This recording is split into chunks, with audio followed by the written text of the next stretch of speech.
The city shimmered in gold. From a distance, it looked like a dream. Tall walls, endless towers, sunlight resting on stone like a blessing. But not every light brings warmth. Some only reveal what is hidden. Babylon stood like a promise, a place of power, of gods, of greatness, and of silence. Beltane had never seen anything like it. She was 14, small, quiet, still holding on to pieces of childhood she did not know she was about to lose. The journey had been long. Dry roads, endless heat, dust that clung to her skin and would not let go. The priests walked ahead of her. They did not look back. They did not need to. She followed, because she had been told she was chosen. Chosen. It was a beautiful word. It sounded like honor, like destiny, like something rare. But some words are not what they seem. Some words are doors, and once you walk through them, they close behind you. Her village had been small, simple, safe. At least, it had felt safe. She remembered her mother's hands, rough but gentle, always moving, always working. She remembered her father's silence, the way he avoided her eyes the day the priests came. That silence had meant something. She understood that now, but not then. That day, everything had felt important, sacred, final. The priests had spoken carefully, slowly, as if every word mattered. She has been chosen to serve the goddess Ishtar. Her mother had smiled, too quickly, too tightly. Her father had nodded, too quietly. Too late. No one said no, because no one could.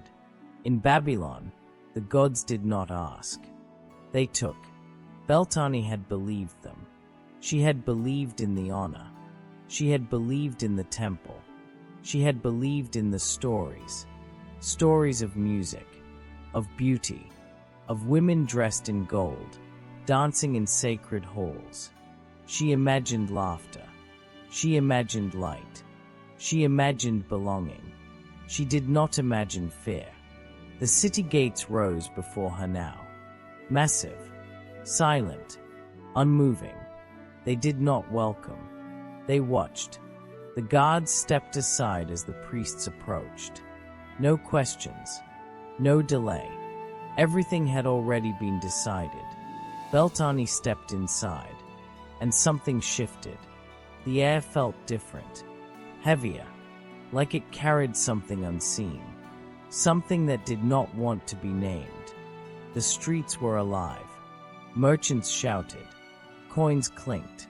Animals cried out as they were pulled through crowded paths. Life moved quickly here. Too quickly. No one looked at her. No one needed to. Girls like her came and went. Regularly. Quietly. Forgotten. The temple stood above everything. Larger than the rest. Higher. Watching. It did not need to move. Everything came to it. Stone steps stretched upward, endless and demanding. Each step felt heavier than the last. Not because of the climb, because of what waited at the top. Beltane tightened her grip on the small bundle she carried. It held everything she owned.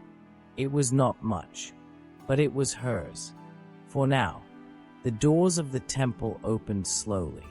No sound, just movement. Inside, the air changed again, thick with incense, sweet, but suffocating. Smoke curled upward like it was trying to escape, but it never did. Nothing escaped this place. The hall was vast, too vast. Statues lined the walls, tall, perfect, unblinking.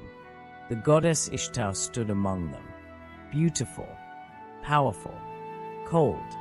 Her eyes followed everything, or at least, it felt that way. Beltane lowered her gaze. Something inside her told her to. The priests walked with calm steps. Measured. Practiced. This was not new for them. It was routine. She was not special. She was expected. A woman approached. Older. Composed. Still. A rope crown rested on her head. It looked like gold from a distance. But up close, it was not. It was rough. Tight. Unforgiving. "You are Beltane," the woman said. Not a question. A statement. Beltane nodded. Her voice did not come. "You are now qadištu." The word hung in the air. Heavy. Final. You will serve the goddess. And in your service, you will find honor. Honor. There it was again. The word she had carried all this way. The word that had brought her here. The woman stepped closer. The rope crown was placed on Beltane's head. It scratched her skin. Pressed down harder than expected. It did not feel like a crown. It felt like something else. Something tighter. Something permanent. Beltane did not move. She did not speak. Because something inside her had begun to understand. Very slowly. Very quietly. This was not a place of becoming. It was a place of losing. The hall remained silent. But the silence was not empty. It was full. Full of things unspoken. Full of things unseen. Full of things that had happened before. And would happen again. Beltane stood there. Still. Small. Wearing a crown that did not belong to her. And for the first time, she felt it. Not fear. Not yet. Something softer. Something colder. Something that would grow. Doubt. Stay with us till the end for valuable insights. Like, subscribe, and share to support the channel. Morning came without warmth. Light entered the temple slowly. Pale. Weak. As if even the sun hesitated to stay. Beltane woke before the others. Not because she wanted to. Because something inside her would not let her sleep. The stone floor beneath her was cold. Hard. Unforgiving. It did not feel like a place meant for rest. It felt like a place meant for waiting. She sat up quietly. Around her, the other girls were already moving. No one spoke. No one greeted the morning. They simply began. As if they had done this 1,000 times before. As if they would do it 1,000 times again. Beltane watched them. Their movements were smooth. Careful. Exact. Nothing wasted. Nothing free. The rope crowns rested on their heads. All the same. All equally tight. A priest entered the hall. No announcement. No sound beyond his footsteps. That was enough. Every girl straightened. Every movement sharpened. "Follow," he said. One word. That was all it took. They moved together. Like a single body. Not a group of individuals. Not anymore. The ritual hall was already prepared. Incense burned in small bowls, sending thin lines of smoke into the air. The smell was sweet. Too sweet. It stayed in the throat. Did not leave. The statues stood where they had always stood. Watching. Always watching. Beltane took her place. She did not know how she knew where to stand. But her body followed the others. Instinct. Or fear. Maybe both. The chanting began. Low at first. Almost like a whisper. Words she did not understand. Words she was expected to repeat. She followed. Slowly. Carefully. Her voice trembled. The girl beside her did not look at her. None of them did. Mistakes were not corrected with kindness. They were corrected with silence. And silence was heavier than anger. The priest walked between them. Watching. listening, measuring, every step, every word, every breath. Beltane felt it, that constant weight, that invisible pressure.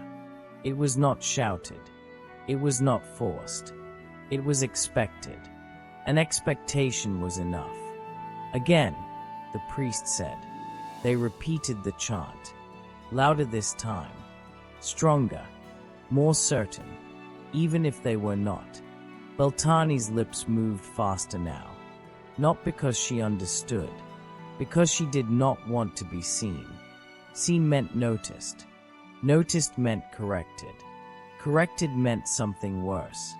She did not yet know what that worse was, but she could feel it, in the way the other girls moved, in the way they avoided mistakes, in the way they avoided everything. The ritual ended without a signal. It simply stopped, like a breath held too long. The priest nodded once. Approval, or maybe just acceptance. It was hard to tell the difference. Learn quickly, he said, or you will learn painfully. No one asked what that meant. They already knew. Or they would soon. The day continued. Lessons followed. Songs, gestures, movements. Every action had a meaning. Every meaning had a purpose. But the purpose was never fully explained, only followed. Beltane tried to remember everything. Her hands copied what she saw. Her voice echoed what she heard. Her body moved as it was told. But her mind lagged behind, still trying to understand, still trying to believe this was honor, still trying to hold onto something familiar.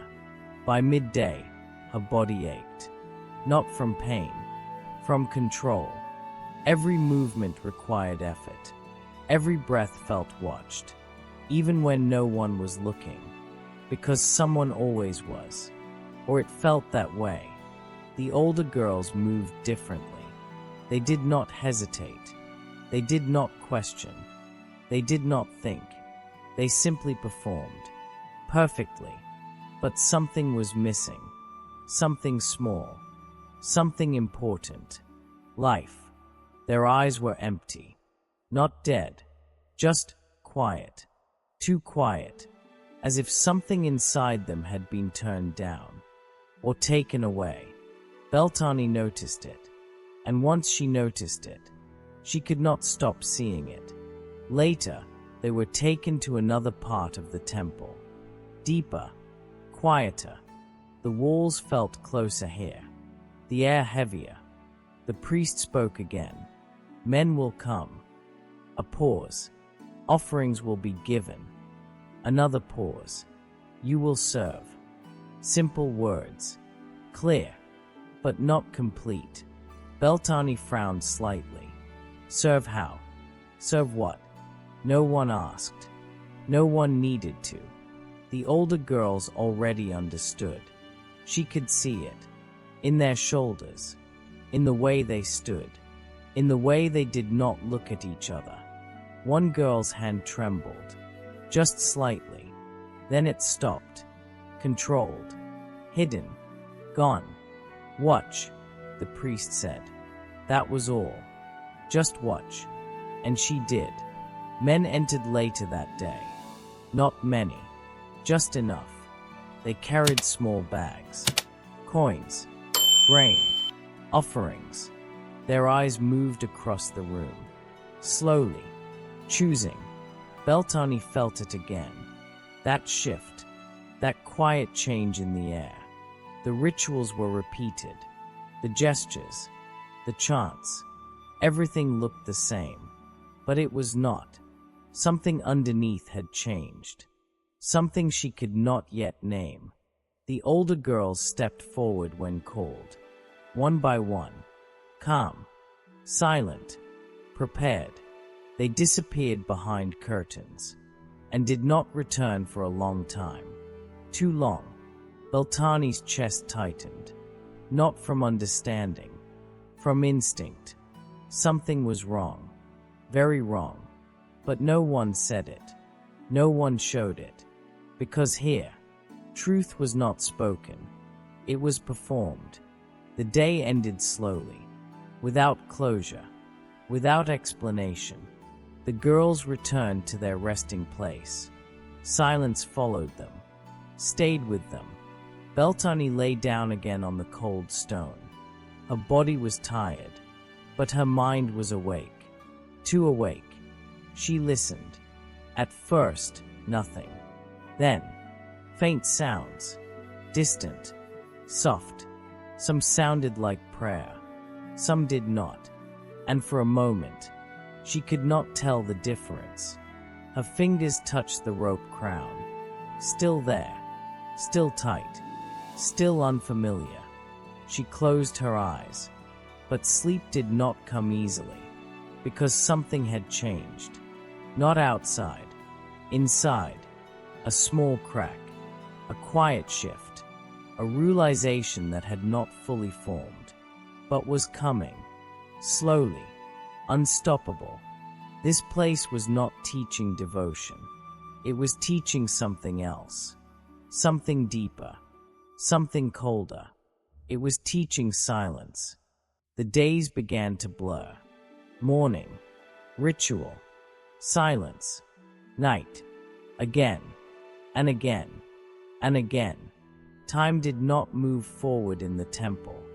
It circled, trapping everyone inside it. Beltane stopped counting the days. There was no reason to. Nothing changed. At least, not on the surface. But beneath it, something was shifting. Slowly, quietly, like a truth waiting to be seen. She learned quickly. She had to. Her movements became sharper, more precise. Her voice steadier. Her mistakes fewer. Not because she understood, because she adapted. Survival did not ask for understanding, only obedience. The priests noticed. They always noticed, but they said very little. A nod, a glance. That was enough. Approval here was not given freely. It was measured, like everything else. Beltane began to watch more. Not just the rituals, the people, the patterns, the things that were never explained. The older girls spoke less than anyone, but their silence was different. It was not empty. It was full of things they refused to say. That made it heavier, more dangerous. One night, Beltane sat closer to them than usual. Not too close, just enough. Enough to hear. A whisper broke the silence. Do not ask questions. The voice was soft, barely there, but it cut through everything. Beltane froze. The girl who spoke did not look at her. She kept her eyes forward, as if nothing had been said.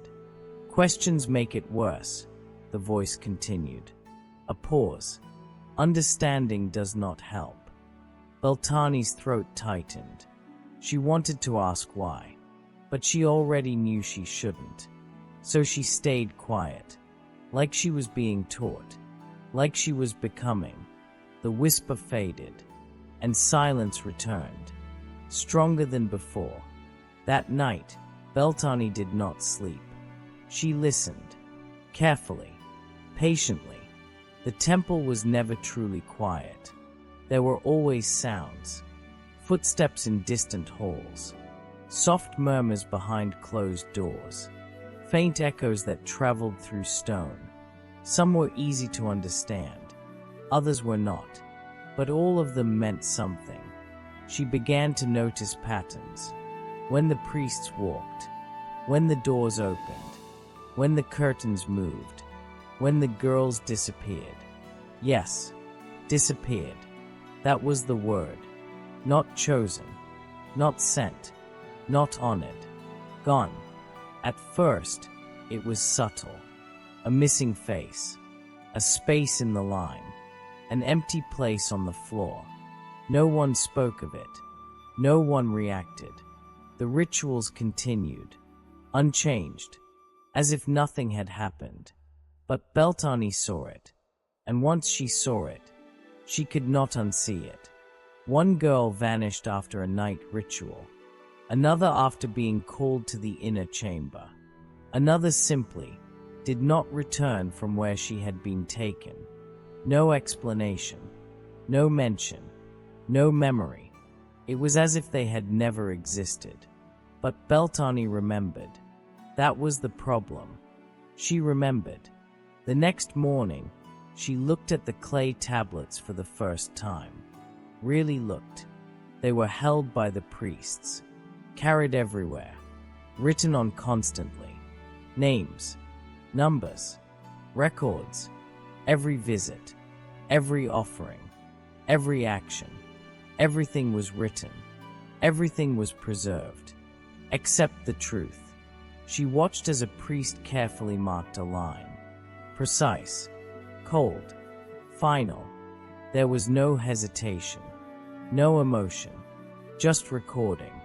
Like it was nothing, like it meant nothing. Beltane stepped closer. Not enough to be noticed, just enough to see. A name had been there before. She was sure of it. Now it was gone. Replaced, corrected, erased. Her chest tightened, not from fear, from understanding. This place did not just control bodies. It controlled memory. What was written existed. What was removed did not. Simple, clean, terrifying. Later that day, she saw one of the older girls return from the inner chamber. Her steps were steady, her face calm, too calm. But her eyes told something else. Something broken, something hidden. Beltane held her gaze for a moment. Just a moment. The girl looked away instantly, as if eye contact was dangerous, as if connection itself was forbidden. That was when it became clear. This was not just about silence. It was about isolation. No questions, no connections, no truth shared, because truth spreads. And this place could not allow that. That night, Beltane lay awake again. The ceiling above her was dark, endless, unmoving. Her fingers traced the edge of her rope crown. Rough, tight, constant. She thought about the word they had given her. qadištu. It had sounded sacred, important, powerful. Now it felt different. Now it felt like a label, a role, a position inside something larger. Something she did not choose. Something she could not leave. She turned her head slightly. The other girls were still, silent, but not asleep. She could feel it. They were awake. All of them, trapped in their own thoughts, separated, even in the same room. That was the design. Not just control of the body, control of the mind. Keep them quiet. Keep them alone. Keep them from seeing the whole picture. But Beltane was beginning to see it. Piece by piece, pattern by pattern. This was not devotion. It was not service. It was not honor. It was something else. Something carefully hidden, carefully maintained, carefully protected. A system, a complete system. And she was inside it, not as a visitor, not as a servant, as a part of it. That realization did not come loudly. It came quietly, like everything else here. But once it arrived, it stayed, and it changed everything. Because now she understood one simple truth. Nothing here was accidental. By now, Beltane no longer searched for answers. She watched. That was enough. Watching was safer than asking, safer than hoping, safer than believing. The temple had its own rhythm, not loud, not visible, but always there, like a pulse, steady, unchanging. Every morning began the same. Chants, movements, silence. Every day unfolded the same. Rituals, observations, disappearances. Every night ended the same. Cold stone, quiet fear. No questions. At first, it had felt confusing. Now, it felt designed. Because it was. Nothing here was random. Nothing here was free. Beltane began to see the structure beneath everything. The way the priests moved. The way they spoke. The way they did not need to raise their voices. Control did not need force. It needed certainty. And the priests had that. They carried clay tablets everywhere.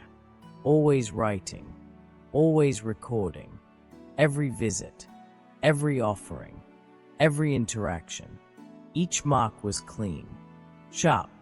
Precise. There were no mistakes. No hesitation. No emotion. It was not just record keeping. It was something else. Something colder. A system that reduced everything to lines. To numbers. To proof. Proof that everything was working. Proof that nothing needed to change. Beltane watched closely. One priest counted silver coins. Another measured grain. Another wrote names. Each action connected. Each action complete. No one questioned it. Because it looked perfect. And perfection hides many things. She began to understand. The temple was not just a place. It was a machine. A quiet one. A beautiful one. A dangerous one. It did not break people suddenly. It shaped them slowly. Step by step. Day by day. Until resistance no longer made sense. Until silence felt natural. Until obedience felt easier than thought. That was the true power here. Not force. Not fear. But repetition. One afternoon, Beltane stood in the ritual hall, repeating the same gestures she had learned days before. Her hands moved without thinking. Her voice followed the chant without effort. She stopped noticing when she began. She stopped noticing when she ended. That scared her. Not the ritual. Not the priests. Herself. Because something inside her was changing. Becoming quieter. Smoother. Easier to control. She tightened her fingers slightly. A small act. Barely visible. But enough. Enough to remind herself she was still there. Still aware. Still separate. For now.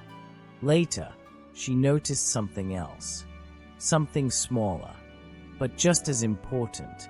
The girls had begun to communicate. Not openly. Never openly. But quietly. Carefully.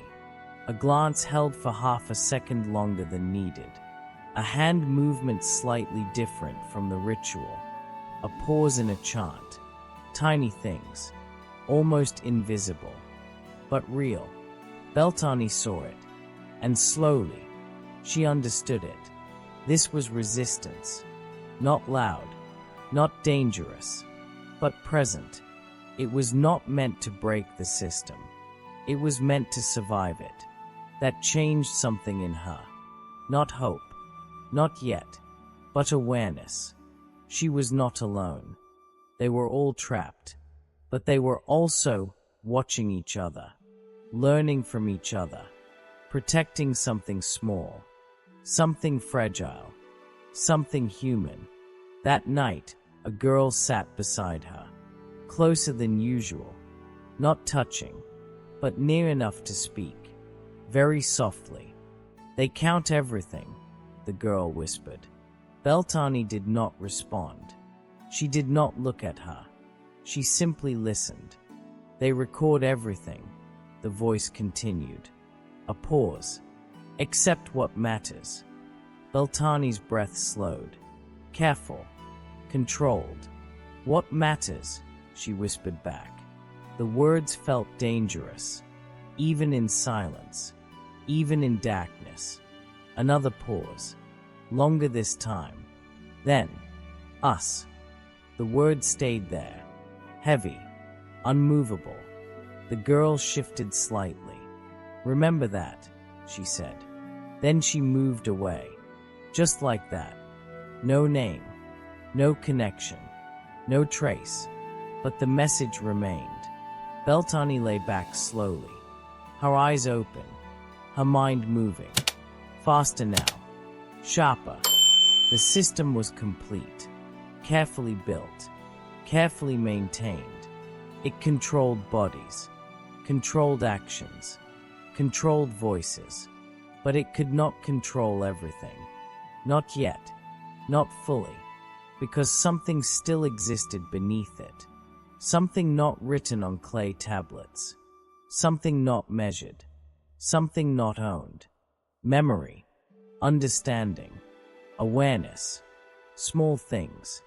But powerful. If they survived. If they were protected. Beltane placed her hand lightly against her chest. Her heart was steady. Calm. But different. Before, it had been full of confusion.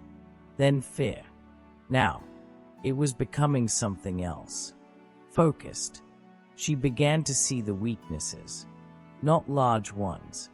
Not obvious ones. But cracks. Tiny cracks. In timing. In attention. In routine. Places where the system did not look. Because it believed it did not need to. That belief was its strength. And its weakness. Beltane did not think of escape. Not yet. That was too far. Too dangerous. Too impossible. But survival. Survival was different. Survival was quiet. Careful. Patient. She would learn. She would observe. She would remember. That was enough. For now. Because the temple demanded everything. But it did not take everything. Not if you knew where to hide it. The temple did not change. It never needed to. The rituals continued. The chants repeated. The doors opened. The doors closed. Men came with silver. Priests wrote on clay. Girls stood in silence. Everything remained the same. That was the illusion. Because inside, something had shifted. Not in the walls. Not in the system. In her. Beltane no longer saw the temple as a place. She saw it for what it was. A structure of control. A machine built on repetition. A system that did not need force because it had belief. Belief in order. Belief in ritual. Belief in silence. And most of all, belief that it would never be questioned. That belief was its foundation. And like all foundations, it depended on something. It depended on being unseen. Beltane moved through the halls like she always had. Careful, quiet, exact. Her hands followed the rituals perfectly. Her voice never trembled. Her eyes stayed lowered. Nothing about her drew attention. That was intentional, because attention was dangerous. But invisibility was power. She had learned that. Slowly, painfully, completely. Each day, she observed more. Not just actions, intentions, patterns beneath patterns. She noticed which priests trusted routine too much, which ones stopped watching closely, which moments passed without scrutiny. Small things, tiny gaps, but real. The system was precise, but not perfect. Nothing ever is. And in those imperfections, something could survive. That something was her. One evening, during a ritual, a girl hesitated. Just for a second, her hand paused in the air. Barely noticeable, but enough. A priest turned, his gaze sharp, focused. The room tightened. Silence deepened. The The girl corrected herself quickly. The movement completed. The ritual continued. The priest looked away. Nothing was said, but everything had been understood. Beltane watched closely. That moment stayed with her, because it revealed something important. Control here was not about punishment. It was about anticipation. The girls corrected themselves before correction came. That was the system's true success. It did not need to act, because they acted for it. That realization was cold, but clear, and clarity brought something else. Choice. Not the kind of choice she once believed in. Not freedom, not escape, but something smaller, more precise. The choice to remain aware. The choice to remember. The choice to exist beyond what was seen. That was enough. More than enough. Days passed. More girls disappeared. More names vanished from clay. More records replaced what had been real. But Beltane did something different. She kept count. Not on tablets. Not in marks. In her mind. Names. Faces. Moments. She repeated them silently. Again and again. So they would not fade. So they would not be erased. So they would remain somewhere, even if only within her. One night, the hidden chamber filled. Again, the same quiet gathering, the same careful voices. But something had changed. Not in numbers, in certainty. They think we are nothing, one girl whispered. They think we forget, another said. A pause. But we don't. Beltane spoke this time, her voice calm, steady. They can erase the record, she said, softly, but not the truth. Silence followed, not empty, acknowledging, understanding. We are the truth, someone replied. The words were simple, but they carried weight, because they were real. The temple recorded actions, but the girls carried meaning, and meaning could not be written so easily, could not be erased so cleanly. That night, Beltane lay awake once more, the ceiling above her unchanged, the air still heavy, the rope crown still tight, but none of that felt the same anymore, because she was no longer the same. She thought about her village, faint now, distant, like a memory from another life, but still there, still hers. She thought about her parents, their silence, their fear, their choice, or lack of it. She understood now, more than she wanted to, more than she should have. Then she thought about the temple, not with confusion, not with fear, with clarity. This place was not built on truth. It was built on belief, and belief could be questioned, even if only in silence, even if only in thought. She closed her eyes slowly, her hand resting lightly against her chest, her heartbeat steady, uncontrolled, unwritten, unowned. They can take everything, she whispered, to herself, the words soft, barely there, but not this.